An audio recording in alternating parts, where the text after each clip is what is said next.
ఎన్సీఆర్టీపై supreme court serious అయింది.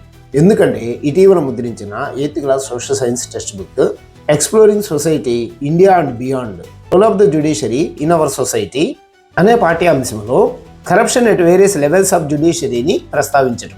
దీనిని suo motu cognizance గా స్వీకరించిన CJ of India Shri Suryakant headed గా ఉన్న 3 జడ్జెస్ తో కూడిన ధర్మాసనం దీన్ని తీవ్రంగా పరిగణిస్తూ కోర్టు చేసిన వ్యాఖ్యలు వింటే షాక్ అవుతారు.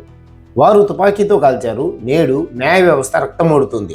ఇది లోతుగా వేళ్లూరుకున్న పక్కాగా ప్లాన్ చేసిన కుట్రని, న్యాయ వ్యవస్థను కించపరచడానికి ఈ భూమి మీద ఎవరిని అనుమతించమని, దీనిని ఇప్పుడే అరికట్టకపోతే న్యాయ వ్యవస్థపై ప్రజలకు ఉన్నటువంటి నమ్మకం పోతుందని వ్యాఖ్యానించింది.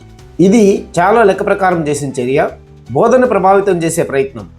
న్యాయ వ్యవస్థ స్వతంత్రతను కాపాడటానికి మనందరం కలిసి నిలబడాలని వ్యాఖ్యానించింది.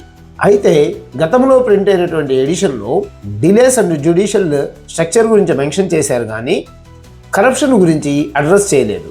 కానీ ఇప్పుడు ప్రింట్ అయిన ఎడిషన్లో ఇటువంటి ఆధారాలు చూపకుండా న్యాయ వ్యవస్థను కించపరచడంతో పాటు 81,000 బ్యాక్లాగ్ ఆఫ్ కేసెస్ సుప్రీంకోర్టులో, 6.2 మిలియన్ కేసెస్ హైకోర్టులో, సుమారుగా 47 మిలియన్స్ డిస్ట్రిక్ట్ కోర్టులో కేసెస్ పెండింగ్లో ఉన్నాయని, అంతేకాకుండా జడ్జెస్ యొక్క codes of conduct, internal accountability, grievance లో ఉన్నటువంటి 1600 కంప్లైంట్స్ పెండింగ్ గురించి ఎన్సీఆర్టీ ప్రస్తావించింది. సామాన్యునికి సైతం భరోసా, రక్షణ కల్పించే అత్యున్నతమైన న్యాయ వ్యవస్థపై పసి హృదయాల్లో అభద్రతా భావం కల్పించే విధంగా ఉన్నందున ముద్రితమైన 2.25 lakhs కాపీలను, అమ్ముడైన 38 కాపీలను, వాటితో పాటుగా డిజిటల్ కాపీలను కూడా ఎన్సీఆర్టీ వేర్ హౌస్ కు తక్షణమే తరలించాలని సర్వోన్నత న్యాయస్థానం ఆదేశించింది. విపరీతమైన పోకడలతో ఉన్న నేటి యువతకు స్వచ్ఛమైన ప్రతిభా పాఠవాలను పెంచేలా దేశ సమగ్రతను కాపాడే పాఠాలను ఎన్సీఆర్టీ పాఠ్యాంశాలను రూపొందిస్తే బాగుంటుందని అందరి అభిప్రాయం.